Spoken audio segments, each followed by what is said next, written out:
There is one story coming out of that game, and it is this.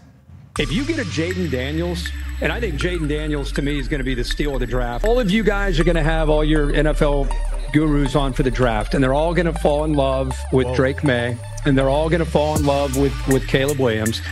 And I'm just telling you, as we sit here right now, before their personal workouts and the combines workout, the guy to look out for is Jayden Daniels. She all feisty, my bitch is so mighty, got me feeling icy.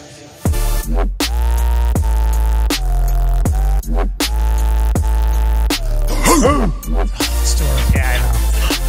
Gotta have it.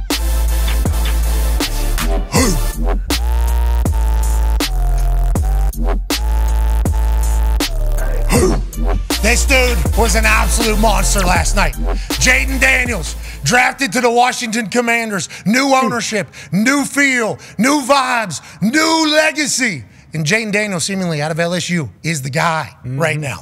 Now, I'm not saying that because his first touchdown pass in the NFL was to an offensive lineman who was very apparently a Q-dog and very, very nimble with the celebration immediately afterwards. I'm not saying he's the guy because on fourth down in the fourth quarter, he looks over at the sideline and goes, no, let's go. Up front. We need to keep going. And they go ahead and do it. I'm not saying he's the guy because he answered Joe Burrow in Cincinnati on Monday night multiple times in the second half. I'm saying he's the guy because his entire team believes in him. Yep. Yeah. And that is the only rookie, I think, thus far, where it is very obvious that he has taken over the culture, the locker room, and everything. We thought Caleb was going to potentially be able to do it after watching Hard Knocks up there with the Chicago Bears and how preseason has went. He has struggled a little bit. He's a rookie in the NFL. That's how it's going to go. Jayden Daniels is an absolute monster. This dude is fun to watch. He's fast. He doesn't get hit.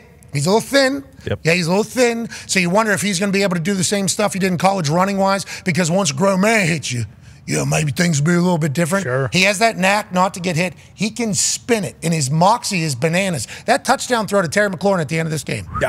Dot. Absolute incredible catch by Terry McLaurin. And you talked about Terry McLaurin just moments ago. They put that graphic up of all the quarterbacks that have thrown to him. You're talking about damn near everybody that's played in the NFL as a backup quarterback has thrown to Terry McLaurin, and he has had over 1,000 yards with all of them. This dude is a beast. He's an Indiana kid, Indianapolis kid, so obviously we enjoy watching that take place. But they got the guy. They got the future there in Jayden Daniels, and last night it was on display, I think. Yeah, it's early, obviously, but he looks great. No turnovers, no punts. No turnovers last night, no punts the last 2 weeks. I know Caleb Williams told Torrey Taylor before the season, hey, you're not going to be punting a bunch. Maybe Jayden should have said that. It's kind of back-to-back years now. It's been the quarterback number 2 pick. They tried to make look like a dipshit preseason or draft process.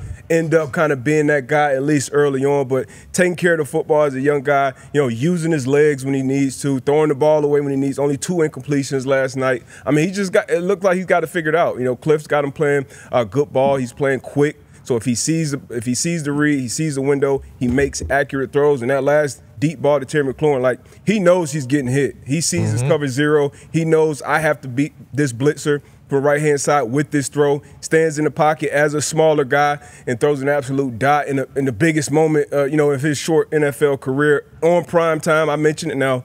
I'm not always right, but 60% of the time I'm right all the time. And he showed up under the bright lights, man. Big time player, man. I loved everything I seen from this young kid early on. To your point, here's some stats from Hembo. Over the last 50 years, there are 3 instances in which a team went back-to-back games without punting. The 2004 Steelers, quarterbacked by Ben Roethlisberger, week 15 and 16. Yep. Okay, that's late into the year, obviously. 2021 Bills by Josh Allen in week 16 and 17, late in the season, obviously. And especially with how offenses have gone this year thus far. And then the 2024 Commanders, weeks 2 and 3. Got a good punter too, right? Tress Way, absolute dog. Tress Way also completely cool with not punting. Been around a long time. If we figured this thing out on offense, that would be great news. If we're going to win games, that would be absolutely great news. Jayden Daniels had 2 incompletions last night. One was a miscommunication, and one was an overthrow. Okay, so literally only one mistake last night as a rookie. We just saw what C.J. Stroud did last year with the Houston Texans. Once again, we're only 3 weeks in. Of course. So we gotta make sure we remember that as we're kind of chit-chatting about it. But we thought what C.J. Stroud did last year was an anomaly. Number 2 overall pick, yet again, to your point, Darius J. Butler, seemingly doing great. And Cliff Kingsbury's over there. Oh, yeah. Dialing it up. You mean that college offense? Yeah, the basic Cam Taylor-Britt did come out and say that was not a shot. I was just saying what it was. And yeah, we lost to it. Okay, so I'll eat my words. Yeah, and I will move on. Nice, good humility there. For sure. I respect That's that. what they're about. And face the music. And faced the music immediately afterwards, talked about it, and moved on. But Cliff Kingsbury, who might still be getting paid from the Arizona Cardinals, I have no idea how those contracts works. Coaches have the greatest racket on them. Oh, by far. Those guys, they're guaranteed contracts forever. I forget what the number was, like $180 million or something like that. Yeah. Like 700. Oh, yeah. $800 million was being paid out to fired coaches or something from the NFL. Roger Goodell sent out, this was like last year, 2 years ago.